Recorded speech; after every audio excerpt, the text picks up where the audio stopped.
So everyone, thank you for coming to our session.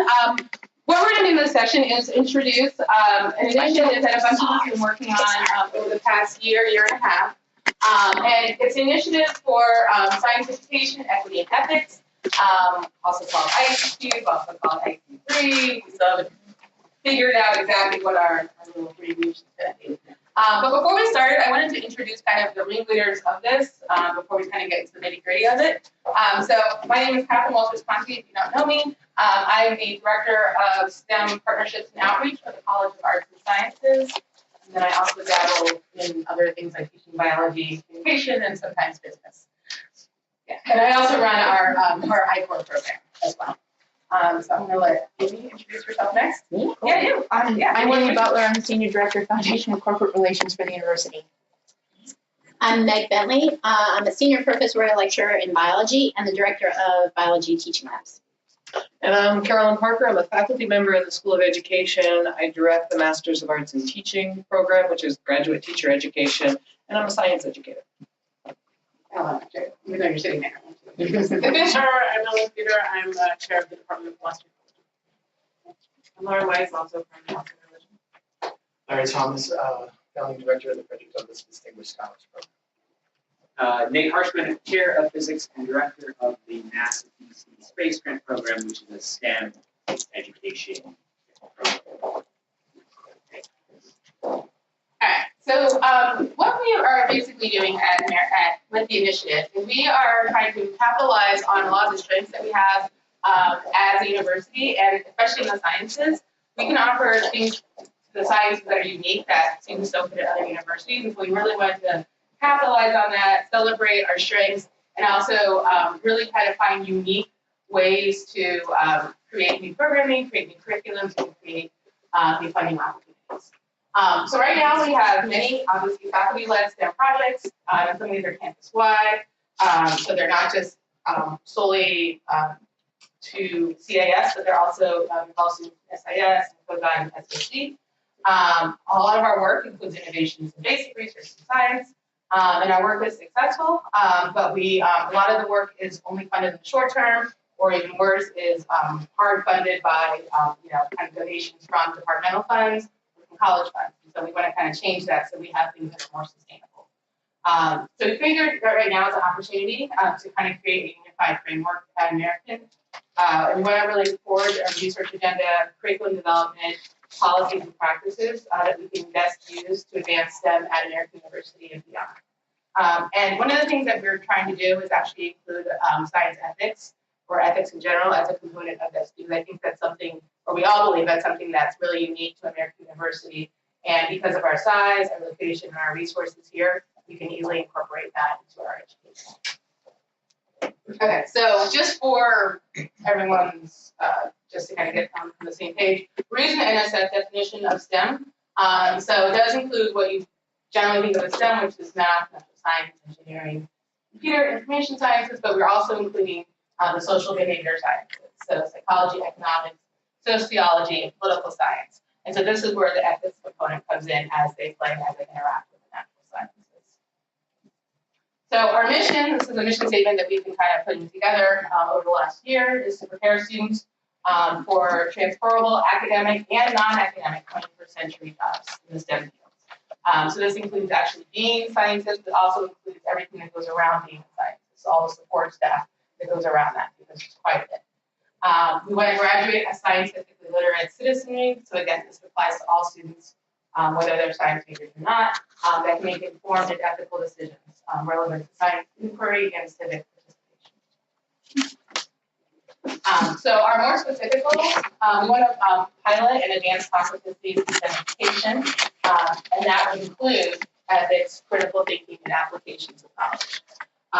We also work heavily with the School of Education to address K-12 inequities to promote STEM careers, so both for our students and from where they're coming from, but also for the city as a whole. We want to partner with policymakers, funders, and education leaders and companies in a more purposeful way. And this is all part of the inclusive excellence missions that the college and the university has. And then at the end of the day, we also want to make sure that we are recruiting and retaining diverse students, faculty, and staff. Okay. So there are kind of 4 pillars to this as it's been organized currently. So there's the research pillar, student services and support, faculty services, and support and community engagement. And so that's why you guys are all in these 4 clumps, because we'll be talking about those. And so we'll move around, but this is what these 4 are for. Okay. So our outcomes, what we're hoping to get at the end of this, is again supporting the recruitment and retention of diverse student populations at American University, but also more broadly in the community. To pilot evidence-based teaching and learning across science curriculums. Make sure that all students, including students from the new majority, have the opportunity to excel and complete undergraduate degrees and continue beyond their undergraduate degrees in science. And also expand leadership by increasing the participation of faculty in these sorts of activities. And then also create ongoing assessment of these activities to inform improvements, but also to celebrate what we are doing really well. Okay. Mess up. Anyways, so basically, the reason why we're doing this now is because with the new core, this aligns with a lot of the university priorities, in that we can help support science research and help create messaging for the new Hall of Science. The idea is to increase federal grants and recovery from federal grants. Again, supporting inclusive excellence, recruitment, and really the goals, the president's goals, are really making American University a community anchor. Okay, so why are you guys here? So again, our group, our collaborative is pretty big, but we want to make sure this is not like a center where you have to be part of the center, or if you're not part of the center, you can't play in our sandbox. We want everyone to play in the sandbox. That's why the inclusive excellence initiative. So the idea is that here, I think everybody who's come to this is we all come here and we say like, oh, it's all of our friends, because these are the people who actually care about. You all, I know, care about STEM, education, equity, and ethics. So what we would like to do is kind of solicit input from everyone about these, but we also want you guys to meet each other, because as our group is formed, mainly because we were talking to other people and said, oh, you should talk to this person, and they do this, and then we found so many synergies that we didn't even know existed a year ago through this initiative, through working on this initiative. So we want to continue those conversations, is that people who are doing these synergistic projects can actually meet each other. So what we're going to have you guys do is we're going to divide ourselves, and we're dividing into 4 groups. The 4 groups are going to be research, student services and support, faculty services and support, and community engagement. So we're going to give you a pad of paper. But we're going to ask you guys to kind of discuss how you think the university can help promote these things in the guise of education, equity, and ethics in sciences. So what's being done now that we can promote, and where you think our resources can go. So we're hoping to facilitate some discussion on that. So each group will meet for 15 minutes, and then we'll do a report back. So you can either go to something you're specialized in, or maybe something that you're not specialized in, but you're very interested in and would like to become more involved in. Or maybe something you don't know anything about, but you just want to learn about it. And then we will switch at one point so that you don't have to stay that group for the time. Okay, yes. Yes. Is there any questions right now about any of this? Years. Feelings. Okay. So I think how we're going to divide it out, I think we might go with, we'll do research, student services, faculty services, community engagement. So if you want to switch, so research, students, faculty, community. So if you want to switch, you can switch. If you want to stay, you can stay. But please, when you're in your groups, introduce yourself to each other, so that way people know who you are and where you're coming from with this. But I would like, so the idea is that you can talk about where you think the university should spend its resources. By resources, I mean time and money. But what sort of projects should be pursued in the next year, right? So basically the idea is we have tons and tons of ideas, but we kind of want to whittle down what everyone's priorities are as to what we should spend most of our time on this year in 2019. So I want each group, if you can kind of summarize what you've talked about into like 3 main bullet points, because I know it's hard, and we had lots of ideas in our group. We'll talk about that, and if people have questions or clarification, we will have a chance to go back. Well, so what we'll do is we'll switch groups the second time, so if there's something you want to talk about more, or be like, that idea was crazy, let's not do that, or that idea is amazing, and then we should also do this, we'll have a chance to do that in the second round. Okay? And Amy is going to take notes. Thank you, Amy. Thank you, Amy. And I also want to say, that I was in the research group, this is hard. What we just asked you to do in 15 minutes is pretty much impossible. So there's no wrong answers. Maybe there's no right answers. There's only wrong answer. There's only wrong answers. Who wants to go first? Yeah, so we'll do research first. Oh boy. Yeah. Who wants? Does anyone? That's you, Meg. Oh boy. Okay. So research was tough. I think the first question that came up is, what do you mean research? And what level are we talking about? And I think we're sort of defining research as the current sort of traditional STEM, NSF, NIH, NASA stuff that tenure track faculty apply for and get and are promoted based on their acquisition of. But also supporting those traditional resource, but also supporting the broader impact parts, the sort of non-STEMmy stuff that has to go into those grants as well. So the initiative could be a place where faculty go to and say, hey, I need to plug this into a grant and I want it to be rich and good and strong, and I don't want it to be last minute helping. The other thing is that it can also support sort of new modes of sort of interdisciplinary research for faculty, but also, and this came through, connecting students in different schools to one another.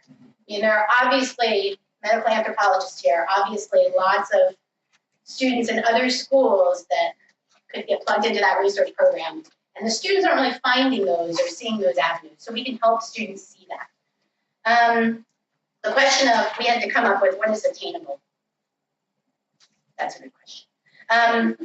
And it came up that we really need to defining that term. attainable. Is that the question? No, just sort of figuring out what is realistic and attainable for the initiative to do. Coming up with a narrative of the for AU and the fact that this is a research, a place for research that we have strengths in, that we do own to some extent.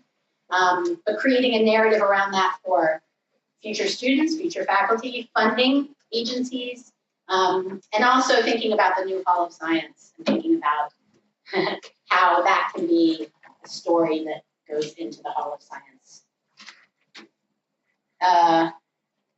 And also, the question came up with, this is a lot. As a tenure track faculty member, I don't really know what I'm supposed to get from the initiative. So we have to really define what that can be for people who want to do research. Yes, I'll stop. That's my turn. Yeah, that's great. Okay, great. All right, so we'll move on to the next group. Student services. Right, so we thought about, the first topic we talked about was the role student services and support starts at recruitment.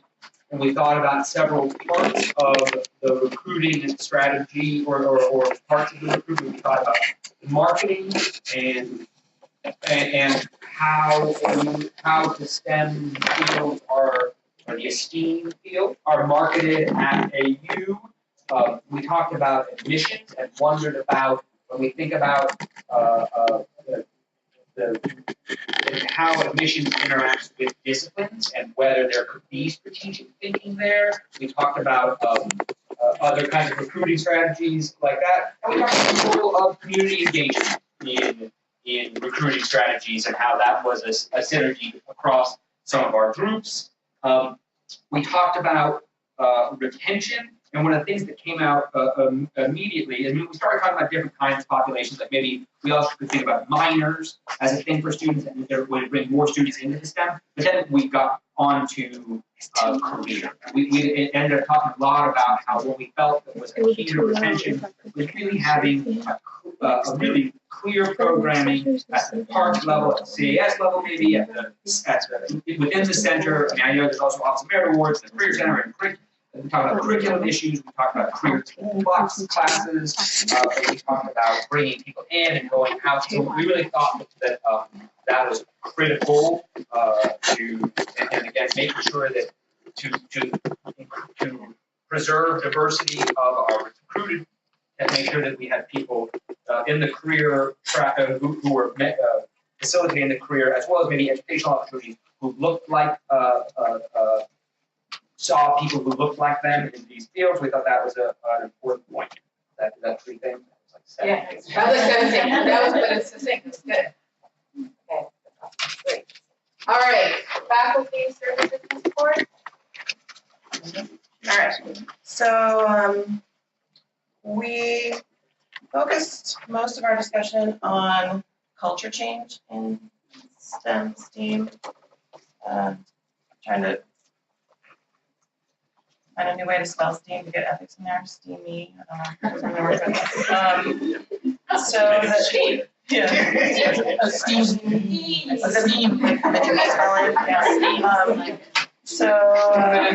We talked a lot about this report from the National Academies of Sciences that I was really puzzled by when Amy Butler emailed it to us back in the fall. Why do you want us to read this 200+ page report from the National Academy of Sciences?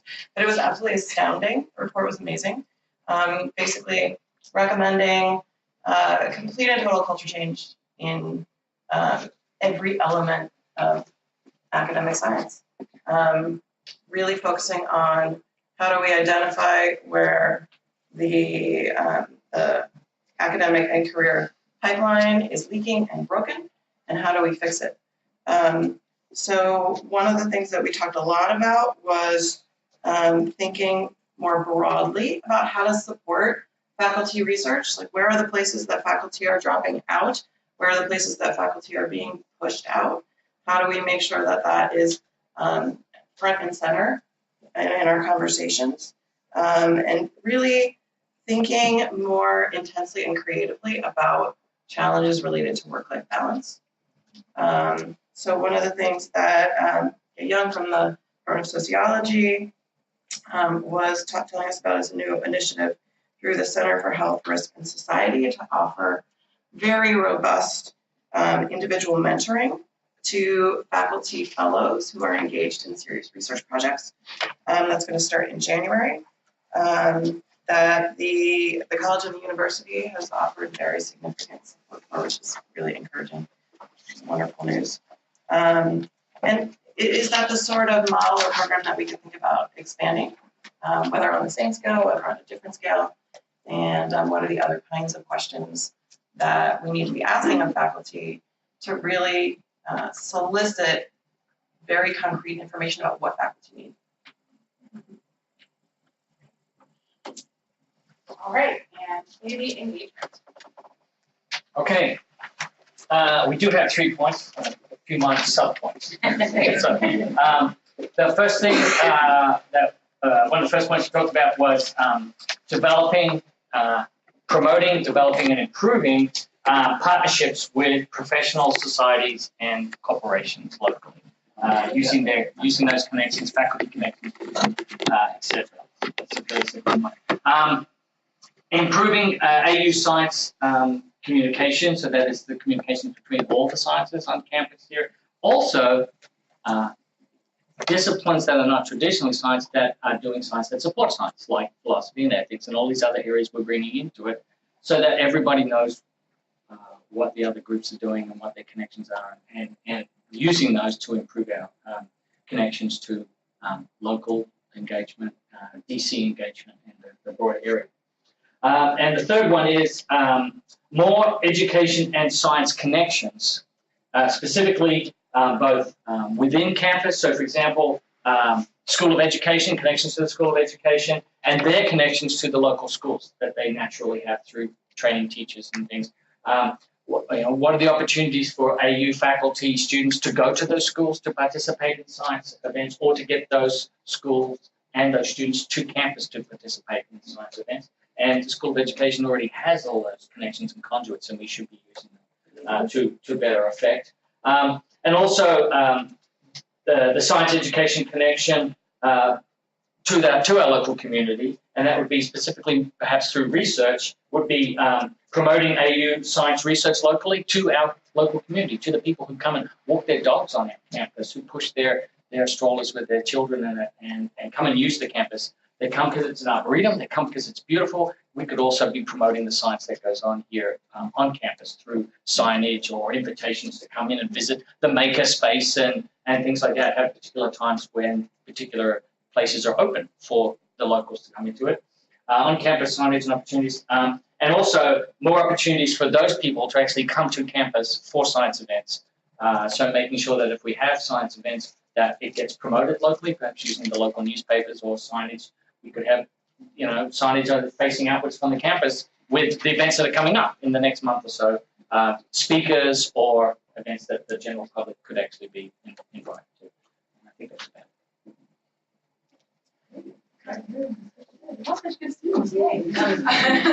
Yes. So, first of all, I want to thank everybody. I'm Peter Starkey. I want to thank you all for doing this. It's really important. Really important work. And I want to talk a little bit why I think it's important. And I want to borrow a SMB thing and talk briefly. The first is the sum of work that Meg used in the narrative. So the narrative is particularly to, sorry, you heard me say this, particularly to funding agencies and to potential donors. Right? We need to be able to say why AU science matters and why it differs from College Park, why it differs from even Georgetown, right? What is it about AU that's distinct? Because if those of you who've been out into the funding space, we start at a disadvantage by virtue of our size and the fact that everyone thinks we're a policy school, right? So that's an incredibly important thing, and I think ISE3, or whatever we end up calling it, is really a really important part of the narrative. The second piece, and this is one that a number of you recognize, Ellen has done some really good work in this philosophy, is the question of pipeline. It's a student pipeline. How do we convince the students? I'm convinced the students are going to come when the building comes up. So I think you're seeing that in Myers. I think it's that in all science. It's a doctoral student pipeline. I'll come back to that in a moment. It's an absolutely critical piece. And it's a faculty pipeline. We've done some really good equity work in respect of gender diversity in the science. I'll be honest with you, I don't think we've done enough in terms of age and ethnic diversity in the sciences. We have 7 positions that are coming when we open the building. We have a real opportunity to capitalize on that. So it's a threefold part of this one piece of the 3. And then finally is partnerships. And we have, Laurie Baye just sent me something that I circulated on people recently. An article that was done showed that in more applied scientific PhD fields, you have a higher percentage of underrepresented minority and women than you do in the traditional PhD pipelines to academic jobs, right? And apparently the numbers are fairly dramatic. And if that's the case, and if as we are in the new strategic plan, beginning to think about 2 new STEM PhD programs, likely one in a health biospace, another one in a more computational, potentially physics space. As we think about that, we have this real opportunity not just to think about something that a number of universities are doing, which is to think about the doctorate more about placing people in non-academic jobs, which, frankly, DC is full of non-academic science jobs. We're sitting in a wonderful place for this, right? So as we think about this, it turns out that also the data tends to suggest that we can push in the direction of equity and ethics by doing so. Also the partnerships with SOE, with SIS, and others. So there are lots of ways I've been listening to this conversation in terms of the strategic plan and in terms of the things that we as deans need to do in terms of selling the building, selling science, helping Amy, helping others go out and get foundation funding for the sciences. This is an incredibly important conversation, and I just want to thank you all for your leadership in having it. All right. So what we're going to do now is everybody is going to switch groups. So maybe go out of your comfort zone, but there's something that, this isn't my area, but I've always been interested in writing. Switch groups, and then come up with maybe one more goal or one more kind of insight, that we haven't talked about yet, that you're like, oh, this makes me think of a really cool thing, and I think that this is something that we should do. Okay? So we're going to meet, and we're going to meet for 10 minutes this time.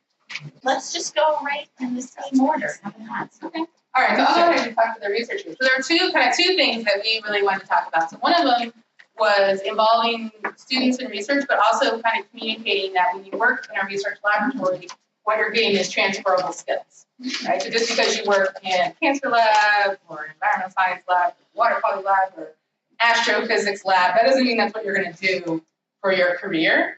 But all of us, especially a lot of us who are kind of more in the support positions, like I'm a cat geneticist.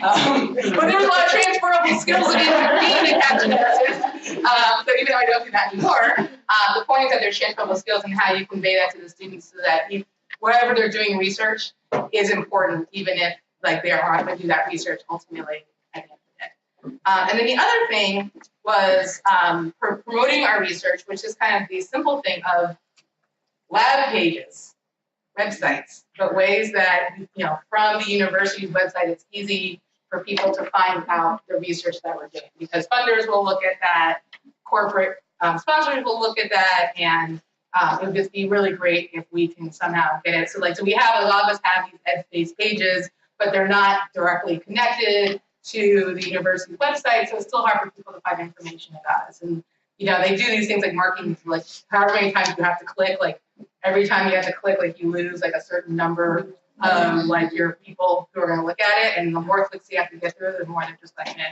forget it. So a lot of the stuff that we do goes unknown because all we get is a little blurb on the university site. There's no way to get to the meat of what the research is doing. So.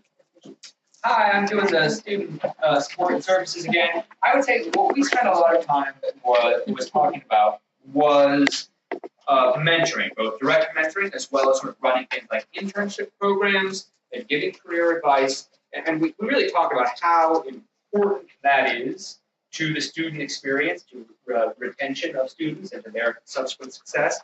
But we talked about a couple problems there. How do we bridge the gap between the students to the faculty? What could the ISE3 do? And speaking of ISE3, Strunk and Bacchanali was mentioned. Just kidding. That is not a good idea. That was called the Syracuse model. That's the Syracuse model. That's brilliant in philosophy too. Yes. So not good in this climate. Just kidding. Okay. But what it is true though is to do the mentorship and to bridge the mentorship, that takes time, right? And so we really thought about how, so in the context of what can ISE3 do to help think about what practices we can do, even in a resource-constrained environment, to provide the money, time, space. Another one people brought up both space in the labs as well as just space for curricular, extracurricular mentorship. How can this place provide the time, money, and space to help make that easier? And maybe the last thing is, you're literally claiming Google wants us to go to the Not us, but yes. Okay. But they're open. There are places in the city that are open to us. And there are places in the city that want our students to show up there and have experiential learning and have deep experiences. But again, getting the student there takes time, and a clearinghouse for both information and which is what ISE can provide, but ideally a way to sort of organize these activities so people get credit. Okay. Faculty support and services. So I think what we left off with the previous group was basically support for faculty who are teaching gen ed courses to non-majors. We're going through this AU core Some of those really hit hard on the sets. They're a little tricky. One of our goals is to have an educated citizenry who are not our STEM pipeline people, but took science here at AU and now appreciate how science knowledge and thinking helps them be a better policy person. So really giving us support, giving faculty training, a place to talk with other faculty about how to improve that, and then time, of course, to do that. A physical place or to have faculty teach interdisciplinarily, and to support them doing that and trying to develop curriculum. Better feedback on teaching in general, which I thought was a cool idea. And then obviously, which is sort of a no-brainer, is involving CAS lead a little more in development of curriculum, academic integrity issues. Oh my God, that is like the thing that kills me every semester, right? So if we can help students and faculty sort of do better on those issues, then that would be great faculty support. Okay, so in terms of community engagement, we picked up on the question of connections with professional organizations, and talked a lot about existing educational outreach programs that professional organizations are running, and talked about what kind of resources might be available out in the community that would help support our students, that would help support our faculty that we aren't currently taking advantage of. So trying to catalog that kind of data might be something that ISE3 could do. And also a catalog of connections. So what kind of connections do faculty and staff on campus have with existing organizations? And how do we get those conversations started? So like the community people on campus, what we're trying to do here, and then also trying to build connections outside, sort of outward-looking connections. One of the things that Amy mentioned was that the STEM connector. Kurt, you want to talk about that a little? So we've had a preliminary conversation with a group called STEM Connector, which is a consortium of corporate leadership all over our region. And we're trying to figure out ways how we can potentially work with them because they can help us to place students into corporate internships and hopefully jobs. So that's an ongoing process. And thinking about how to make that happen. We also talked about additional engagement with the public schools. So thinking about what kind of programs that we've done in the past, that Caption's been involved with, and that we have going currently. One of the things that Ellen and I have been working on is the DC High School Ethics Bowl. So every year on campus, we host hundreds of regional high school students who come here to talk about ethics cases. And we've been doing some work to try to connect that up with science curriculum. And that's logistics that we already have in place that we could try to build more science STEAM connections into. And we also talked about bringing resources to campus. So, for example, bring in powerhouse people in the academic world, in the policy world, see if we could get them to campus to do some kind of intensive experience for our students that could also serve as community outreach. Maybe a lecture series that is more outward directed. Maybe we, instead of hosting lectures on campus, we take them to the community and think about partnerships that might be interested in sponsoring that sort of work. Can I make a quick announcement before Catherine wraps up? If you are looking for an opportunity to either bring your STEM-focused students out to the community, on Tuesdays this semester, I'm going to be bringing a group of School of Education students who are early in their undergraduate experience to work in an after-school program at Columbia Heights. So it's Tuesday afternoons from 2:30 to 5:20. So the hours kind of work. It's kind of after school. And it's all set up with Marcy Compos's office. And we'll be going there and teaching STEM to 28 first through 8th grade students. The undergraduates will be doing the teaching, and I will be teaching the undergraduates how to work with young people. but it's very STEM focused. So if you want to layer on some STEM and help us with that, we're always looking for extra hands because the students will not have the STEM experience necessarily in their elementary education. So that may be an easy way if you're looking for an impact on an NSF grant, something like that. Please email Tuesday afternoons, 2:30 to 5:20. Awesome. All right, well, thank you everybody so much. So what we're gonna do is we're gonna compile the notes that we took today and we're gonna share them with everybody so that, again, the idea is that everybody now knows what everybody else is doing and that sort of thing. So we're gonna try to compile these notes. We are gonna compile these notes. We'll share them with everybody who's here via the Ann Farron website. And I think I can just direct email to everybody who has actually signed up for the workshop. Also, March 20th, we're having our State of STEM at AU Summit. So what we're going to do in that is we're going to talk about where STEM is kind of in a more specific way during that summit. That includes a student panel. So, faculty are very good about telling the students what they need, but we would like the students to tell us what they need. So we're going to have a student panel in that. Results of a survey that we've been doing, looking at who our students are, where they are in terms of diversity, and also where our faculty are as far as what is needs, this kind of a broader faculty survey that's been given out. We're going to present about the new Hall of Science, so if you're curious what's going to go in there, there's a presentation on that. And and we're going to have a noted guest speaker, so Heather Fury, who's a faculty member at UC Boulder, who researches why students leave STEM. Everybody curious what's going on? So, she knows all the answers. So that's going to be March 20th in the John Myers building. All right, so we're out of time. So thank you everybody so much.